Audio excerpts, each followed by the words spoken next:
Saudações, guerreiros alquimistas na vida. Sejam bem-vindos ao canal Tempo Negativo 25567. Hoje é meu dia solar 22522. Assim, a jornada do peregrino para ser completa são faltantes 3045 dias solares.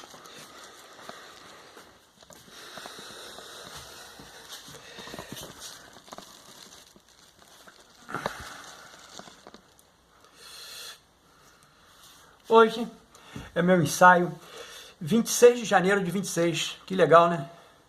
Muito bacana, gostei da numeração. Onde eu produzi 940 palavras.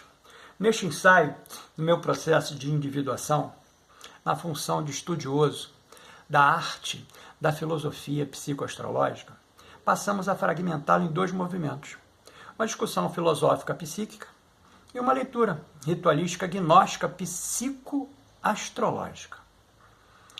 Essa, baseada nos paradigmas de Coven e Sivananda. O que fazemos, repetidamente, somos. Portanto, a excelência não é um ato, é um hábito. Desta forma, vou transitar por Jung, no seu livro Aion, Estudos sobre o Simbolismo do Si Mesmo. Já tive a oportunidade de transitar em outros momentos, né? Mas como eu falei, já verbalizei aqui, né? Em outro ensaio, né? Eu estou relendo, né? A Astrologia da Personalidade do Rudyard, né? E tem uma passagem, né? Que especificamente ele também se debruça, né? Sobre o Aion, para pensar exatamente, né?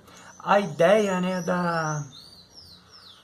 Da tripartição do Jesus, né? Promovida pelo Deus sem essência, né? Que eu também quero falar sobre o Deus sem essência, mas quero falar me apoiando em Baruch de Spinoza. Mas em suma, hoje, né, eu vou transitar pelo Jung no seu livro Aion, Estudo sobre o Simbolismo do Si Mesmo. Tá lá, não trouxe para cá. Especificamente no parágrafo 118, página 60 e 61. Eis o fragmento. Não é difícil reconhecer nessas três emanações ou revelações do Deus sem essência a tricotomia espírito-alma-corpo. O espírito é mais sutil e o mais elevado dos três. A alma, por ser ligação entre o espírito e o corpo, é mais grosseira do que o espírito, mas possui asas de águia, nas quais pode conduzir o elemento mais pesado até regiões superiores. Fiz um extrato de tempo, né, porque eu queria me basear somente isso aí, mas dentro da página 60 e 61, do parágrafo 118 do Aion. E aí passei a verbalizar assim. É também uma correspondência completa da tricotomia, porque Jesus, o Filho de Maria, representa o homem encarnado. Sua etapa mais próxima, porém, é o segundo Cristo, o filho do Arconte Supremo da Hebdômada. E aqui, Arconte Supremo da Hebdômada, nós aqui grifamos e escrevemos primeiro grifo nosso. E sua primeira prefiguração é, em suma, Cristo na sua condição de filho do Arconte Supremo da Ogdoada. E aqui, Arconte Supremo da Ogdoada, fizemos também um grifo, né? E escrevemos, segundo o grifo nosso. Ou seja, filho do Demiurgo Javé. E aqui, Demiurgo Javé, fizemos também o terceiro grifo nosso. Essa tricotomia da figura do Antropos aqui, também grifamos e escrevemos. Quarto grifo nosso. Corresponde exatamente, de um lado, às três filiações do Deus sem essência. E do outro, a divisão tripartida da natureza humana. trata-se de 3 tricotomias, a saber, primeira filiação, Cristo da Ogdoada, Espírito. Segunda filiação, igual, Cristo da Hebdômada. Cristo da Hebdômada, nós também grifamos e escrevemos do lado. Quinto grifo nosso, igual, alma. Terceira filiação, igual, Jesus, filho de Maria, igual, corpo. Então, a tricotomia da essência, né? Espírito, alma, corpo, né? Não temos o que discutir, né? A tricotomia, primeira, segunda, terceira filiação, não temos que discutir. E vamos discutir, né? Principalmente o Cristo da Hebdômada e também o Cristo da Ogdoada. Não vamos discutir Jesus, filho de Maria, não vamos discutir. Agora iniciamos os comentários com base nos 5 grifos nossos, para em seguida finalizarmos, nomenclaturizando, segundo nossos estudos, os representantes da primeira e segunda filiação. Preste atenção que essa parte aqui ela é muito, vamos dizer assim, né, filosófica, psicoastrológica. Nomenclaturizando, segundo nossos estudos, os representantes da primeira e segunda filiação do Deus sem essência, em detrimento à utilização do sujeito Cristo, que acreditamos ser de origem paulínia, descaracterizando o avatarismo do Jesus, o vivo. Esclarecendo ainda que os comentários do terceiro e quinto grifo serão feitos no próximo ensaio. Ou seja, dos 5 grifos que nós fizemos desse fragmento, 3 nós vamos comentar nesse ensaio, 2 nós vamos comentar no próximo ensaio da Lua Crescente Verde. Uhul! Que nós entendemos que ela está vinculada, né, esses 2 outros grifos, né, o terceiro e o quinto, está vinculado a um outro fragmento. Não estamos aqui de forma nenhuma, né, fazendo algum tipo de julgamento sobre a abordagem do Jung, até porque a abordagem do Jung ele é feita em cima de uma leitura gnóstica, especificamente de Valentiniano, escrito por Irineu, né? Isso aí no século I, né, depois do Cristo, né? Então, nesse sentido, não há de forma nenhuma aqui da nossa parte, né, nenhum tipo, né, de, vamos dizer assim, né, de mácula, né, para a escrita, né, que é mágica, né, do Ion, a escrita é mágica, né, tem todo um contexto. E aqui a gente só vai fazer a nossa entrega de acordo com o que nós vimos estudando, né, sobre especificamente essa linha, né, que nós imaginamos da essência energética e principalmente pensando em vibração.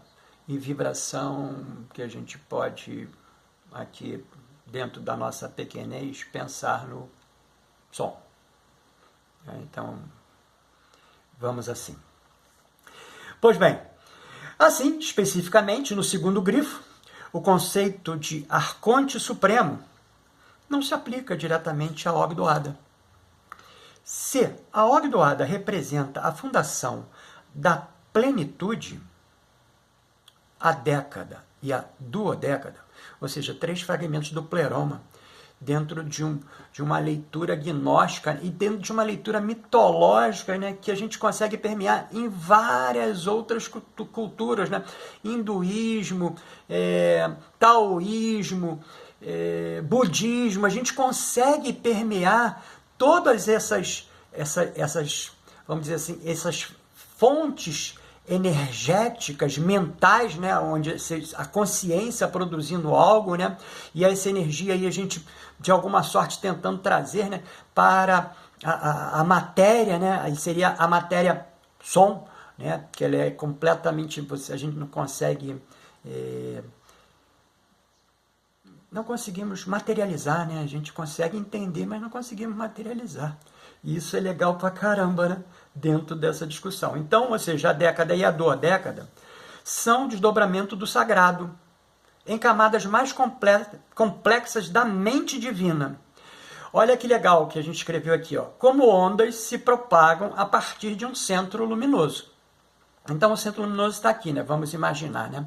E aí esse centro luminoso, né, irradiando algo, né? Essa irradiação ela tende gradativamente a se distanciar do ponto, né?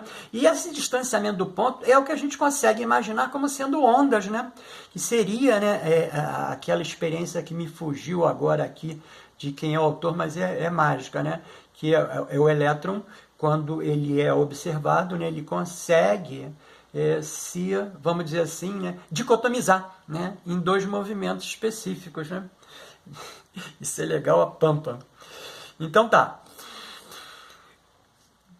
Os íons, né, como as ondas se propagam a partir de um centro luminoso, os íons da década e da duodécada surgem como refinamentos sucessivos. Essa ideia de surgir, né, ela ficou faltando para nós aqui um termo mais adequado, né, porque esse surgimento, né, não é material, né, ou seja, é um exercício mental, né, então não dá para falar que também foram criados, né, e não dá para falar que eles são existentes, né, porque eles estão dentro de um universo único, exclusivamente vibracional e mental. Mas é legal da gente pensar nos processos de declinação, né, ou seja, do máximo, né, e declinando, declinando, declinando, declinando, quer dizer, ou seja, todos vão chegar a nós, né, que somos a centelha divina, né, desse tamaninho assim, né, desse inefável, né, que não está dentro de forma nenhuma dentro do pleroma, hein? Isso é legal da gente pensar, né? O pleroma é a estrutura pensada para ele, para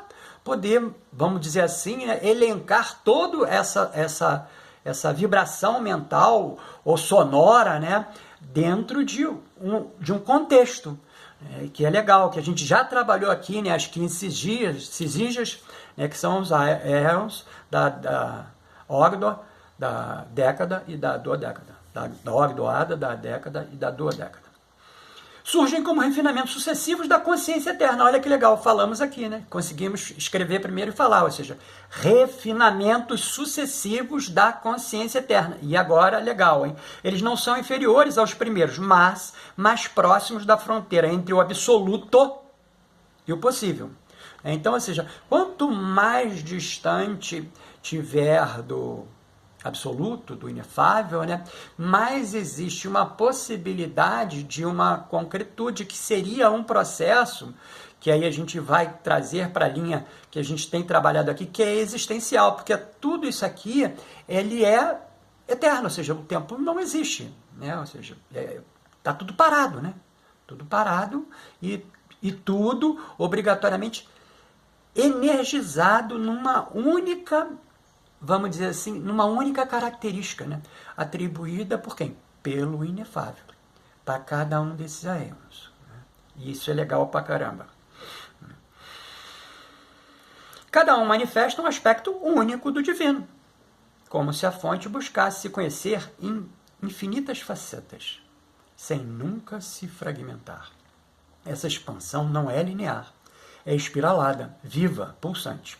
O termo arconte é predominantemente usado no contexto do gnosticismo para descrever entidades que governam o mundo material e prendem as almas.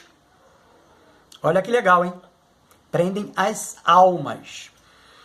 O espírito não pode ser preso, por quê? Porque o espírito só vai estar no pleroma. Em nenhum outro movimento vai ter espírito. Mas naturalmente a gente fala, sim, a gente fala, mas a gente fala sem capacidade de perceber. Então, para fazer um processo vamos dizer, de diferenciação, a gente comenta, né? Eu vi um espírito. Não, você não vê um espírito nenhum. Você não vai conseguir ver espírito nunca, nunca, nunca, nunca, nunca. Você vai ver almas. O que são almas? Obrigatoriamente, a gente trabalha aqui, né? Ou seja, Atma, Budi e Manas. Racional superior. Pá, né? Vai fazer essa linkagem lá. Alma. Você vê isso? Alma. Legal. Para descrever entidades que governam o mundo material e prendem as almas. No primeiro grifo, o arconte supremo da Hebdômada, nas tradições gnósticas, é o Demiurgo. Ele é a entidade que criou o universo material. E os outros 6 arcontes que juntos formam a Hebdômada. Olha que legal, Hebdômada. Ou seja, 7 esferas. Essas 7 esferas, obrigatoriamente, formam a Hebdômada e formam o mundo de movimento. É a mesma matéria, digamos assim, que nós nos revestimos aqui no orbe? Não, mas ela é elementar. Por quê? Porque os elementos, ela não é essencial. Por quê? Porque o essencial está acima. Os elementos que, vamos dizer assim, materializam esse movimento, se materializam com um monte de aspas, eles estão presentes em todos os exercícios pós-eternidade. Por quê? Porque a partir do primo mobile, tudo que está sendo movimento abaixo é existente. E, consequentemente, entre aspas, finito dentro de uma existência. A existência essa mantida única e exclusivamente do ponto de vista mental, pelo inefável, através de as particularidades das 15 cisígias, né, dos íons. E assim a gente vai, né? Devagarzinho, para não tropeçar, para não confundir, apesar de a gente já sabendo que nós estamos tropeçando deveras e confundindo tudo, né, mas entendendo que isso é natural do nosso movimento, pela nossa capacidade de excelência que possuímos. Nós estamos no máximo da nossa excelência. É o máximo de todo? Não, é o máximo dessa consciência que reveste, né, obrigatoriamente esse Stula Sharira, que aqui se encontra como o peregrino, né, cumprindo a sua jornada. Ele é a entidade que criou o universo material e os outros 6 arcontes que juntos formam a Hebdômada. O sistema de 7 esferas celestiais que prendem a alma humana no mundo físico, roda de Sansara. O nome mais comum para o Demiurgo nessas tradições é Yaldabaoth, ou Laudabaoth. Os 7 planetas tornaram-se arcontes ou governadores intermediários entre o Uno e a matéria. O planeta Saturno, né, a última esfera dentro dessa linkagem, né, porque a gente hoje já consegue perceber, né, que nós temos Urano, Netuno e Plutão, né, acima, mas que não estão diretamente relacionados a esse, vamos dizer assim, essa nomenclaturização da Hebdômada. Apesar de hoje a gente saber, né, dentro da nossa leitura aqui psicoastrológica, né, que são vertentes, né, de formação geracional, né, ou seja, as gerações estão diretamente influenciadas por essas 3 divindades, né, Urano, Netuno e Plutão. E assim a gente vai. Planeta Saturno, Arconte, os nomes mais comuns são Yaldabaoth, também Saclas, Samael, Ator, Cronos. Ele está associado ele tem uma associação e um vício que é a presunção, audácia e engano. O planeta Júpiter, o Arconte, os nomes mais comuns são Ial, Laudabaoth, ou Zeus, ou Armas, ou Eloaiu. A associação vício é a injustiça. O planeta Marte, o Arconte, os nomes mais comuns são Sabaoth, Eloai, ou Samael, ou Astafaios, Kalila ou Umbre. A associação vício é ira, cólera. O planeta Sol, o arconte, nomes mais comuns são Adonaios, ou Hélios, ou Iabel, ou Ial. A associação vício é a realeza, orgulho, luxúria. O planeta Vênus, o arconte, os nomes comuns são Astafanos, ou Astarte, ou Anael, Adonaiaú, Sabaoth. A associação vício é Sófia e cobiça. Olha que legal o Sófia, hein? Tá, isso aí a gente vai trazer no nosso próximo ensaio. O planeta Mercúrio, o arconte, os nomes mais comuns são Elaios, ou Caim, Adonim, Ailoaios e Sabaoth. A associação vício é inveja e avareza. O planeta Lua, arcontes mais comuns são Horaios, ou Abel, Sabed ou Lau. Associação vício é riqueza e inconstância. Eu não sei se você notou, mas a gente faz algumas repetições, né, de nomenclaturas para arcontes diferentes. De onde é que vem isso? Dessas linhas gnósticas, né, que foram sendo produzidas e trouxeram. Então a gente trouxe aqui como contribuição, não estamos aqui de forma nenhuma fechando a caixa, né? A gente só consegue pensar especificamente que dentro da esfera Vênus, né, e essa esfera que vai fazer um percurso, né, um caminho irradiacional, de radiação irradiacional, né, trazendo, né, elementos energéticos para cada um desses que estão abaixo, né, que estão aí no mundo das sublunar, né, no mundo sublunar. Então, trazendo essas energias que nós acabamos percebendo, né? E aí a gente fez questão de trazer a ideia de associação vício para caracterizar a linha, né, do arconte, né? Porque se ele te entrega um vício, né, obrigatoriamente é para você fazer uso dele, pô. E você vai fazer uso e vai se lamentar a posteriori, né? Porque o uso não era dessa forma, era de outra. Mas é muito difícil, porque nós somos de uma capacidade intelectiva muito reduzida, e mais reduzida ainda pelo entorno, né? Que durante todo esse exercício encarnatório faz questão de cada vez mais nos distanciar de um verdadeiro conhecimento, né? Criando, né, vamos dizer assim, falsas ideologias, né? Crenças limitantes, para que a gente cada vez mais fique lá sentadinho, batendo palma para os malucos dançar. Para os malucos, tá? Maluco tem um monte, né? Loucos são poucos. E assim vamos. No quarto grifo, o conceito de antropos é um aion da Ogdoada. Forma a quarta sigígia. Da Ogdoada, né? A primeira, vamos dizer, usei lá em cima, vou usar de novo. O primeiro surgimento, né, desse inefável, né? Na função de que ele surge, primeiro surge Bitos. Mas Bitos é o inefável? Não, de forma nenhuma. Seria a primeira caracterização, né? A segunda caracterização, que seria o par perfeito, é Noia, né? Ou Sige. Né? E desses, né, olha que legal, cada um desses vão fazendo uma criação, que é o que a gente falou antes, né, que é onde lá atrás o inefável vai fazer com que cada uma desses surgimentos, dessas inteligências, dessas consciências, né, dessas vibrações energéticas, façam declinações, e as declinações sempre vão ser, como o próprio nome, né, declinantes, a menores do que o todo. Né? E assim a gente vai, né?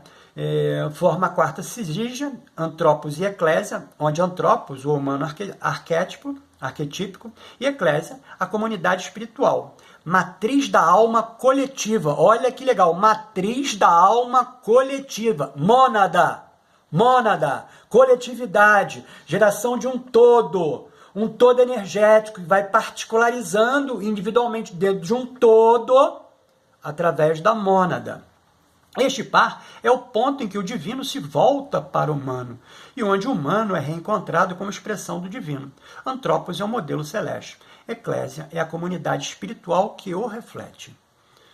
Desta forma, finalizamos, nomenclaturizando, segundo nossos estudos, o representante da primeira filiação do Deus sem essência. Ou seja, primeira filiação igual Antropos, igual Espírito. Nossa leitura ritualística gnóstica psicoastrológica de hoje é regida pelo Senhor do Tempo pessoal, Júpiter, vibralizando a área da vida representada na casa 11 da mandala elétrica pessoal, como a gente costumeiramente traz, né? Ou seja, tanto o Júpiter como a casa 11 da mandala elétrica, né? O Júpiter é o meu Senhor do Tempo de hoje, 26 de janeiro de 26, e a casa específica onde Júpiter está dentro da minha mandala elétrica pessoal é a casa 11. Magnetizado, né? Ou seja, o Júpiter e a casa 11, ele está magnetizado de baixo para cima, isso é elétrico, né? Pela essência do número quântico 1. Então, de baixo para cima, ou seja, aqui do orbe, né? Uma energia que acende, né, que essa energia magnética, ela está diretamente, vamos dizer assim, vibracionalizada quanticamente em estudos pitagóricos com o número 1, referente exatamente ao 26 de janeiro de 2026, né? Firmando, né, do 1 ao 9 a essência quântica do 1. Com irradiação da lua crescente amarela, energizando o chakra plexo solar, o Manipura. Ponto de ligação do corpo astral emocional, o Linga Sharira. Então, ficou interessado nessa verbalização do meu processo de individuação? Então adquire nossa mais recente produção. O plano prático de autoconhecimento do processo de individuação num viés junguiano. É claro! Disponível no WhatsApp informado aqui na descrição desse vídeo. Aproveita e escreve aqui nos comentários sua opinião. Mas não esquece de adicionar o WhatsApp, hein? Que também estamos disponibilizando em PDF pelo valor simbólico de R$ 11,18, o método terapêutico para a psique. Aquele ali, o frontispício dele está lá em cima, que é a nossa primeira entrega, né, construcional, né, de compartilhamento, né, com as outras consciências, né? Para, em contextos terapêuticos, acompanhar e auxiliar outros guerreiros alquimistas na vida a lidar com emoções difíceis, traumas e outros desafios emocionais que vamos juntos buscar o nosso equilíbrio. Lembrando em tempo que você pode obter os fatores vibracionais do seu próprio ritual gnóstico psicoastrológico dentro do sistema de consultas online, ofertados aqui na descrição desse vídeo. Você me vê no próximo vídeo.